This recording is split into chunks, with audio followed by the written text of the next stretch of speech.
Hello ladies and gentlemen, and welcome to some career mode goodness.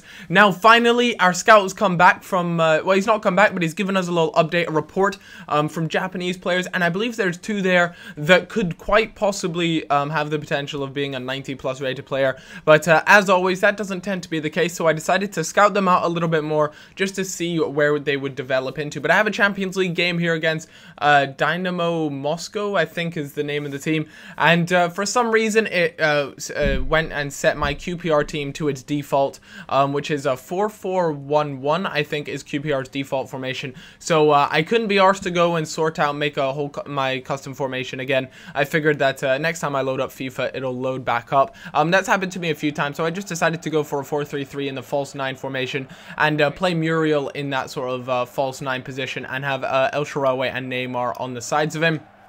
But just as a little heads up today, guys, I'll upload 2 videos today if it hits 3,000 likes. I haven't done that in ages, but I'm starting to, I really want to start making some more videos for you guys. New year, my thing was to stop being so lazy recently, because I know in December I didn't get as many videos out as I'd kind of hoped to, because I know a lot of you guys kind of, it was a point where you were getting almost 2 videos a day from me as a regular sort of thing, and maybe even 3, and I miss doing that. I miss the interaction with you guys on a regular basis. But one of the things that you guys might have just saw there was I made a substitution. I've talked about this in a previous episodes, was that one of the things I wanted to start to do was make substitutions in the middle of the game to help go easy on the fitness side of things. I mean, there is only so much that you can do in regard to fitness, but I do try my best here to kind of mix it up, make sure Royce gets some games as well. That's one of the things that surprised a lot of you guys, was the fact that Royce actually didn't get as many games as you guys thought he should have done.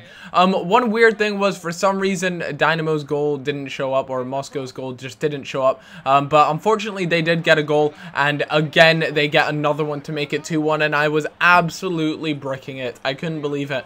I was like, I can't believe I'm going to lose this game here. I felt though I had done well, I'd taken the 1-0 lead, and usually when I take the 1-0 lead I feel comfortable enough just to go on and excel and see what can happen. But I will say that in the next episode of career mode, there's actually, I was contemplating something, and it'll be really interesting to see your guys' take on it all. But a very nice goal from Royce there with a ball roll to get around the defender and to fire that into the top right. It was very well done, and I was really happy with that, and that put us a little bit back into the game.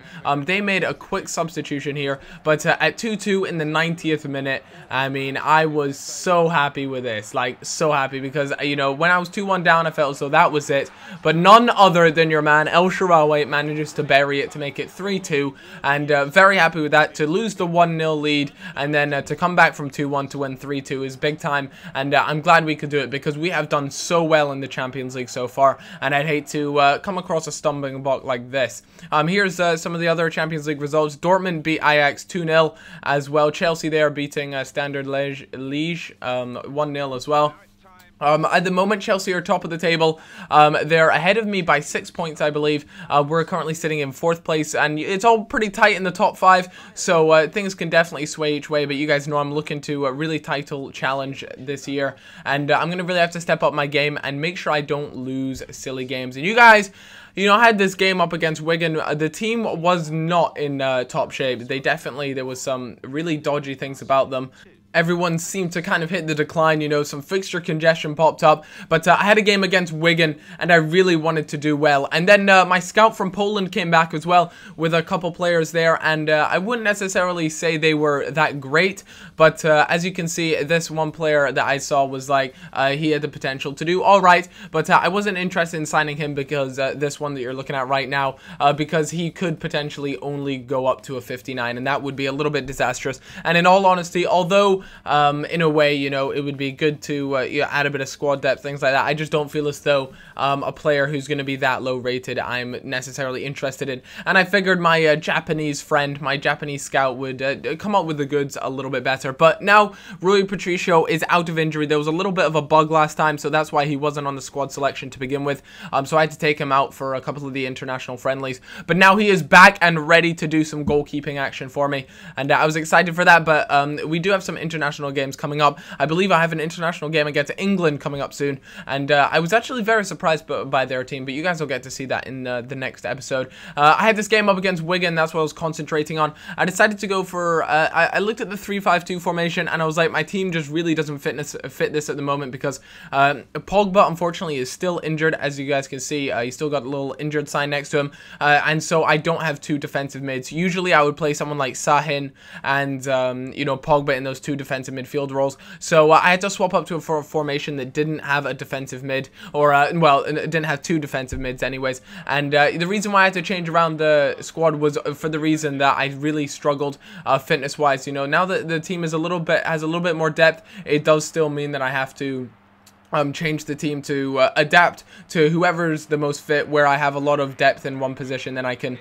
you know, do it that way. But a very, very nice goal from Wigan, from Coney, hashtag Coney 2012, and maybe we get hashtag Coney 2013 trending. But yeah, he gets a goal, and at halftime going in 1-0 down. Really disappointed with that. That's not what I like to see. But Muriel's pace there kicks it off from the beginning, and I've noticed that I actually get quite a lot of goals from kickoff just because of the pace I have up front. A nice ball to pass to El Shaarawy, and a great little move from Muriel, who really did all the legwork in that build-up play there. But credit to El Shaarawy for managing to bury that, because the amount of times that we've had those sort of positions and not being able to score has just been extremely disappointing.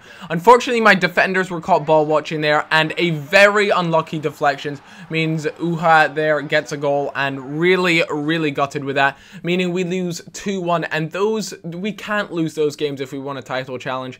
It's just not acceptable. Although with that being said, City did lose 3-2 to Spurs, and Stoke City also lost to Liverpool 2-1. So, you know, I have to admit I was disappointed with that, and I'm going to have to resurrect myself by going on a bit of a win streak here if we want to stay in that top 4, because I believe that puts us down to 5th place. But some good news, Pogba is now not injured anymore, but he's still going through that recovery period where I'm not interested in playing him for about the next 2 weeks, I'd say, maybe 1 week, until he gets game time again. But like I said, guys, if this hits 3,000 likes, I'm uploading another video today. It might be career mode, or it might be something else. Who knows? Have a great day, guys. I'll see you all later. Bye-bye.